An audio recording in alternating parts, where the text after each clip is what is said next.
We gonna find some chickens to give these grapes to. We gonna find. From this day forward, I'ma ink my pen. Watch it bleed from the tip on the paperback pad.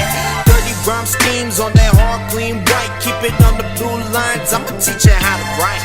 Still dope in my city, even though they have yet to hear me. I mean, better know, cause I'll be steady blasting myself for the windows of my little. Hey guys, so today I'm gonna be talking a little bit about why I'm deciding to go vegan. If you haven't heard, the Amazon rainforest in the part of Brazil, actually the Amazon rainforest expands through a few South American countries, but the biggest portion of the Amazon rainforest is found in Brazil.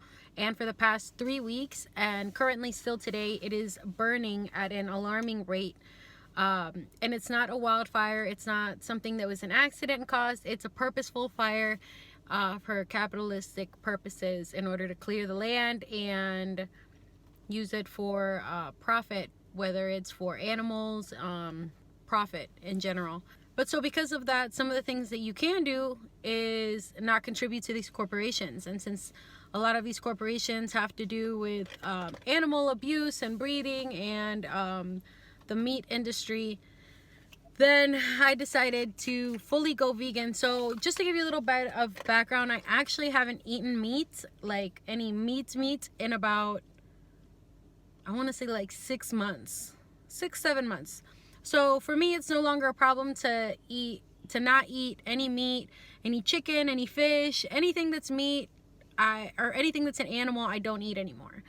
But I have been having trouble with staying away from things that you don't even think are animal products, like bread, certain kinds of bread, cheese. I don't drink milk because there's so many substitutes for it nowadays, but cheese is something else it's really hard to get away from. So I'm officially like becoming vegan, and I'm not saying that I'm like perfect. I probably will mess up, but this is my earned attempt. This is my earnest attempt after 6 months of not eating any meat to go completely vegan, and just to find alternatives. I know that it's not always a feasible thing. So today we are actually at Woodstock Sanctuary. If you guys have never heard of Woodstock Sanctuary, it is in upstate New York, in High Hills, New York. It's called Woodstock Sanctuary, and they actually rescue animals like cows and turkeys and chickens. And so today we're here to do a little tour and kind of just visit with the animals, and see a place that actually keeps them, where they can live happily and they can graze happily, and they can be well taken care of until the end of their days without having to be slaughtered. I'm excited to see the piggies. Kim's excited to see the goats. But we're here, and it looks like it's gonna rain, so we're gonna try to get there as fast as we can because the next tour is at 1 and it is currently 12:42. So let's go.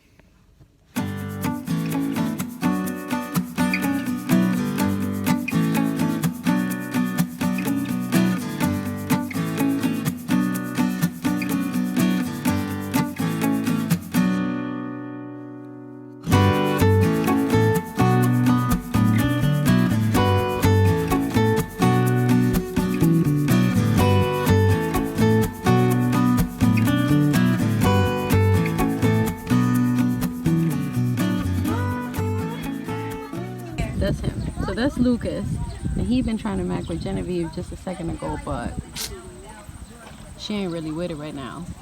And Gary, where did Gary go? Oh, Gary's over here. That's Gary, bro. That's not Gary, bro. Genevieve over there, bro. This is Gary. You don't know nothing, bro. Damn, my bad, yo. That's Gary, and they best friends. Well, what is she like? Fuck the fuck out of here. Coming towards me. Give her your hands. We gonna find some chickens to give these grapes to. We And gonna they find. can bond with humans as well.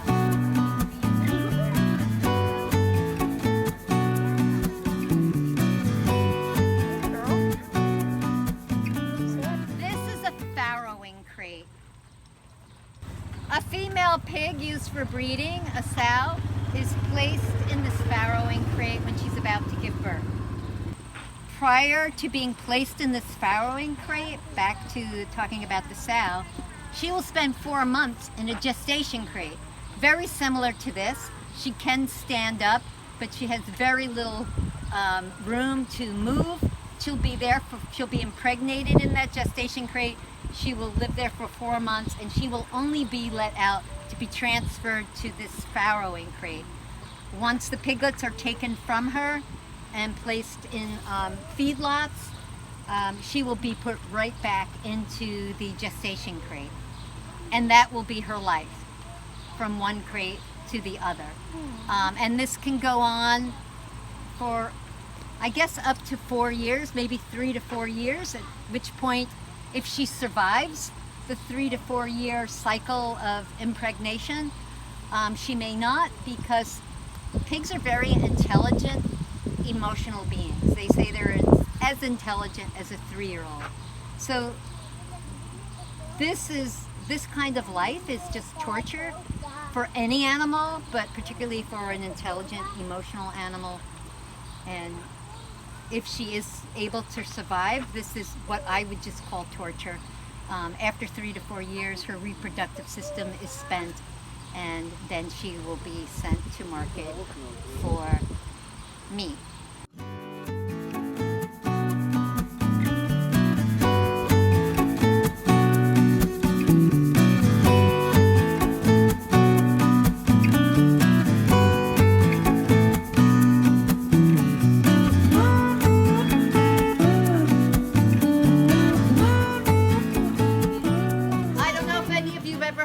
The Backyard Butcher.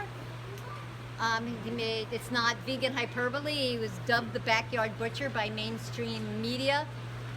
He was raising animals on his farm and literally butchering on the farm and leaving body parts around the animals that were still alive and living. It was such a horrid situation that the police got involved. 4 different sanctuaries, including Woodstock, were involved in the rescue.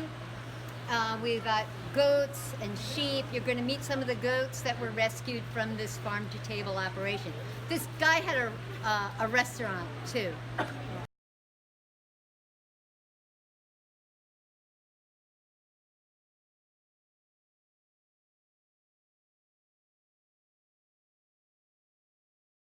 Pride Month. So he's named Yes. after Harvey Milk. Oh. And then Marshall's named after Marsha P. Johnson. That's amazing. Yes, yes. What up, fam? So we just finished our tour at Woodstock Sanctuary, and it was so amazing. Towards the end, after we actually saw the goats, I went over to the lady and I was like, is there any way that we can see the little piglets? Because when we passed by, they weren't really letting people see the piglets. They were kind of resting and stuff. And I thought piglets, I'm thinking like, you know, little baby pigs. Like the little tiny ones, because I was like, oh my god, in my head I was like, oh my god, I have a perfect idea for a picture where I'm carrying 2 little baby pigs, like 1 in each hand, right? There's no way that I would have been able to carry each of these piglets and one in each hand. But they were so cute. They came out running and their little ears were flopping and they were so high energy. And they were rescued in the month of June, and because of that, one was Harvey Milk and the other was Marsha P. Johnson.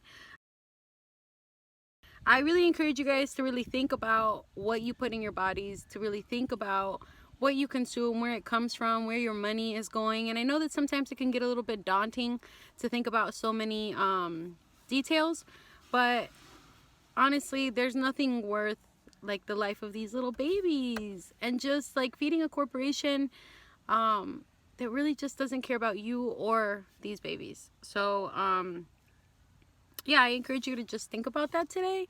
And remember, I post videos whenever I catch you next time for some more shenanigans. Until then, remember to always, always, always keep adding color to your canvas. Be brave, be kind, y viva la vida.